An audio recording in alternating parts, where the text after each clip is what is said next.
안녕하십니까. 오늘은 엘첼비에 대해서 분석해 보겠습니다. 엘첼비 하면은 제약 바이오 회사로서 현재 지금 임상 1상, 2상, 3상 FDA부터 신약 허가 신청을 했는데 지금 2025년 3월 20일 날 승인 거절이 났죠.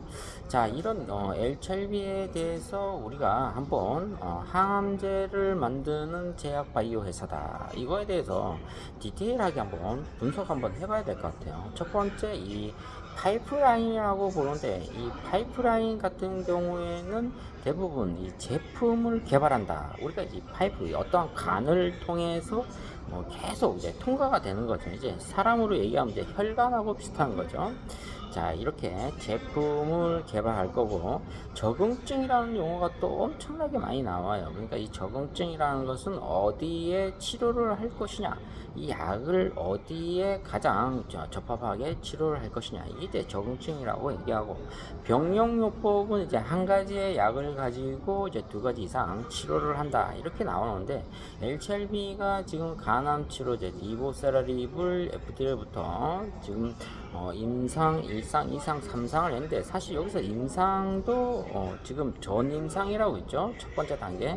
한 이 약의 시장성 등등 해서 이런 걸 맞춰가는데, 임상 3상을 통과해서 승인이 나면 이제 임상 4상으로 해서 부작용에 대해서도 역시 또 얘기가 나온다, 이렇게 말씀드릴 수가 있습니다. 자, 이렇게 병용요법에서 지금 간암치료제 리보세라립, 이것이 지금 승인이 났을 때 다음에는 다시 또 위암, 식도암 이런 거에도 효과가 있으니까 이걸 다시 또 추가로 승인을 낼 수 있다, 이걸 볼 수가 있어요. 그래서 FDA로부터 신청을 할 가능성이 있다, 이걸 보시는 거예요. 그러니까 이제 리보세라리 같은 경우에는 한번 승인이 나면 다른 또 위암으로서 또 신청을 할 수 있다, 일석이조라고 볼 수가 있습니다. 역시 스테로이드라고 이런 용어들이 굉장히 많이 나와요. 이렇게 다 이제 약물을 이제 의미하는 그런 치료제라고 볼 수가 있습니다. 자, 역시 항암제 만드는 제약 바이오 회사, 이런 회사들은 대부분 R&D 연구 개발비가 어마어마하게 많이 들어가죠. 그 다음에 또 이런 제약 바이오 회사들은 이 공매도 세력들이 굉장히 많아요. 이제 외국인들 또는 기관들, 이런 눈치를 우리가 잘 봐야 돼요. 그러니까 롤러코스터를 타는 이유가 LCLB가 3만원이 깨지고 12만 9천원까지 올라갔다. 그리고 지금 현재 4만 2천원, 또 최근에는 4만원이 깨진 적이 있었다. 한 4일 전에. 그것은 이제 12 전환사채 이런 거에서 366억 정도의 돈을 물어줘야 된다, 이런 걸로 인해서 한번 주가가 폭락했었죠.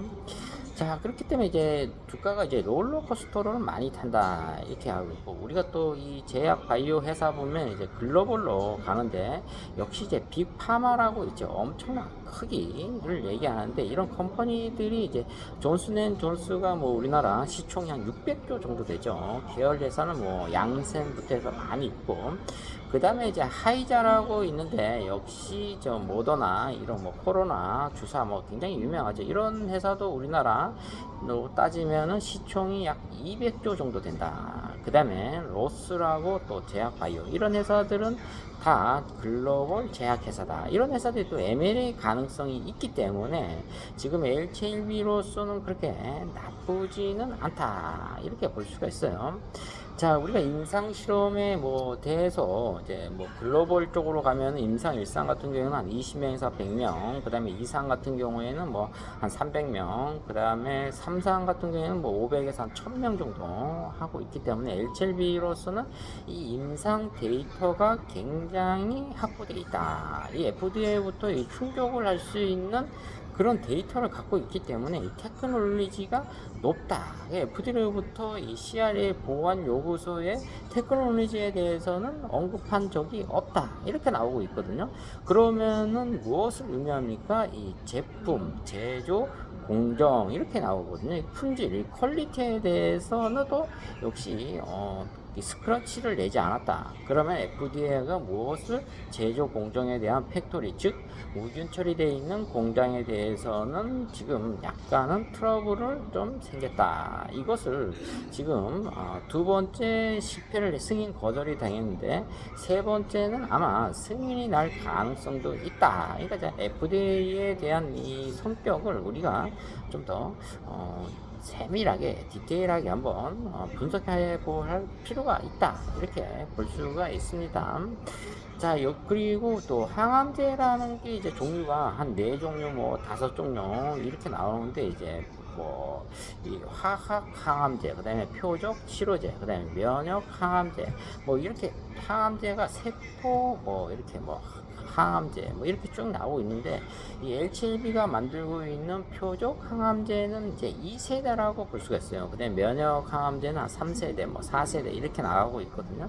2세대의 표적 항암제를 만들고 있다. 최근에는 또 경구용 항암제, 마시는 항암제도 나오고 있다. 이걸 말씀드릴 수가 있습니다. 자, 이렇게 우리가 이 제약 바이오 회사 같은 경우에는 반드시 이 체크해야 될 항목이 있어요. 그것은 바로 임상, 1상, 2상, 3상에서 어떠한 데이터를 가지고 있는지, 이 약에 대한 성분, 또 약의 시장성, 뭐 약의 R&D, 또 뭐 파이프라인, 적응증, 병용요법, 스테로이드, R&D 뭐 이런 것들을 해서 FDA로부터 충분한 뭐 시장성을 승인을 받을 수 있는지 없는지, 이 임상 데이터가 굉장히 중요합니다. 그리고 FDA부터 임상 승인이 나면은 유럽에 EMA라고 있는데, 이쪽에는 뭐 승인 내기는 그렇게 어렵지 않다. 뭐 유럽 시장도 이제 뭐 도달하고, 그 다음에 또 우리나라의 뭐 식약청에 이제 뭐 신청하는 것도 그렇게 시간 문제다, 이렇게 보시면 될 것 같습니다. 자, 지금은 이제 주 메인은 FDA부터 CRA 보안 요구서를 받았기 때문에 이것을 최소한 우리가 풀어나가고 이제 협력을 해야죠.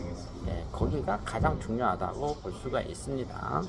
자, 지금 어떠한 적응증에서 시장률을 공략하기 위해 이 핵심 포인트는 HLB가 바로 니보사라리 간암 치료제를 어떻게 만들 것이냐, 어떻게 승인을 받을 것이냐, 이게 가장 중요한 거고, 주가로 얘기했을 때는 이 흐름 자체는 지금 공매도 세력들이 주가를 엄청나게 지금 때리는 거예요. 자, 기관 역시 뭐 주가를 상당히 많이 던지고, 외국인도 주가를 좀 던지고 있다. 그것은 이제 어느 정도 좀 빠져줘야, 버블이 빠져줘야 주가가 올라가기 쉬운 그런 형태를 갖고 있기 때문에 HLB로서는 충분히 가능성이 있다.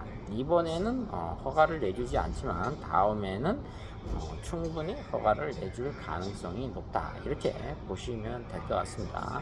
자, 오늘은 L7B에 대해서 분석해 보았습니다. 좋아요, 구독, 팍팍 찍어주시면 감사하겠습니다. 감사합니다.